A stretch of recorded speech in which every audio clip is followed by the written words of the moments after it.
اعوذ باللہ من الشیطان الرجیم، بسم اللہ الرحمن الرحیم۔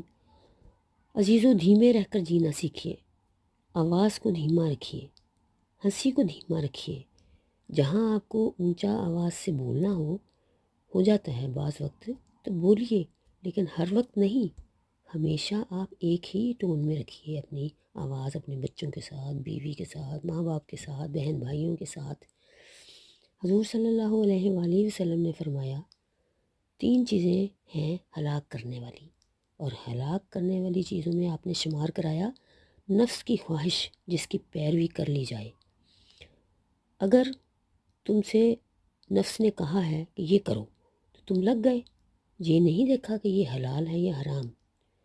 اور مال کی حص جو تمہارے دل میں ہے، اگر تم اس کی پیروی کرتے ہو تو اس کے پیچھے لگتے ہو تو یہ بھی ہلاک کرنے والا ہے۔ ہلاک کرنے والی چیزوں میں سب سے افضل ہے۔ تیسری مہلکات میں سے کیا ہے؟ انسان اپنے آپ کو کچھ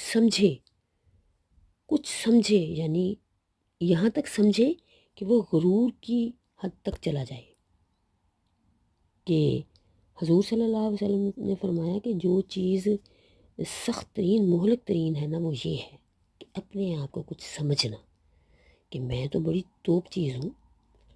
اگر انسان یہ غرور کرے کہ میں مسلمان ہوں تو میں سب سے اونچا ہوں یا میں سب سے اعلیٰ ہوں، تو یہ غرور بھی مہلک ترین ہے۔ عزیزو، ہم مسلمان ہیں، ہم اس پر غرور نہیں کر سکتے، یہ اللہ کی رحمت ہے۔ اگر ہمیں ان چیزوں پہ جو حضور نے شمار کرائی ہیں، ان چیزوں پہ غرور کی بجائے یا ان چیزوں کے غلام ہونے کی بجائے ہم ان سے ڈریں جو انہوں نے منع کی ہیں، اور جو غرور ہے اس کی بجائے ہم اس کے لیے دھیما لہجہ اختیار کریں، تو یہ ہمارے لیے جنت میں جانے کا ذریعہ ہے۔ آپ دیکھیے کہ بعض دفعہ ہم کسی مانگنے والے سے سخت لہجے میں بات کر لیتے ہیں، یہ بھی نہیں کرنا چاہیے۔ انہیں آہستہ سے کہو، معاف کرو بھائی۔ اگر وہ پھر بھی پیچھے پڑتا ہے تو اسے اچھی طرح سمجھا دو، نہیں تو خاموشی سے اندر آ جاؤ یا اپنے راستے پر چلے جاؤ۔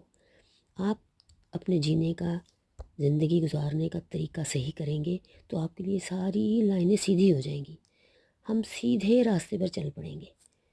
پلیز میرے پیارے عزیزوں، سیدھا راستہ اپنائیے، بڑا آسان ہے، کوئی ضروری نہیں ہے کہ اس میں ہم مشکلیں اٹھائیں، سیدھے راستے میں چلتے جائیں۔ تھوڑی تھوڑی چیزوں کو ہم اپنی جو لائنیں بگڑی ہوئی ہیں ان کو سیدھی لائن پہ لے آئیں۔